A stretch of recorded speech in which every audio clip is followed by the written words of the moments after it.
Ano conclusion mo, Chap, sa yung natutunan na sa apektado at concern? Minsan nagkakasabay yun parehas. Minsan hindi pala. Hindi sila ng pagkakataon. Hindi sa lahat ng pagkakataon. Pwede kang maging Pero yung concern, apektado sa isang isang bagay sa isang tao. Sa concern. Ano mo mabibigay mo Pwede example maging na concern ka, magkasabay pero yun? hindi apektado. Ano naman mabibigay mo example na nagsasabay yun at hindi nagsasabay yun? Eh nga. Yung kagaya nga na sinabi ni Aldi. Pares lang. Yun yun. Yun. Pares lang. yung concern pwede yung araw-araw. Pwede yun. Kahit magkalayo pa kayo, pwede yung araw-araw. Pero yung apektado, hindi mo alam. Kasi meron ka problemang hindi sinasabi. Meron ka problemang hindi sinasabi. Diba? May mga sisikreto kang bagay na di alam ng kaibigan mo. Hindi ka magiging apektado kasi di mo alam yun eh. Kung sa sinabi niya yun, saka ka lang maging apektado.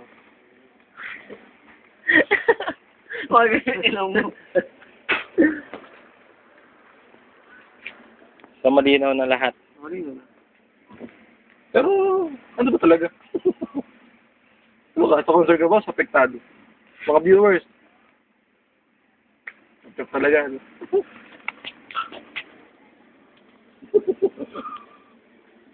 Jingle bell, jingle bell, jingle all the way. Then, tap-tap mga kaibigan, WhatsApp, YouTube. Yan ang magiging... Pare. Pare. Ah. Bakit itong iiyak?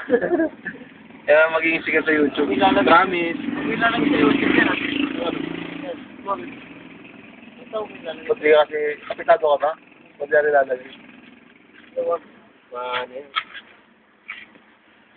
Oh, Pinipaste ko kasi pag mga ha? marinig pa ng mga ano pa ng mga ibang kaibigan. Oo, kasi sabi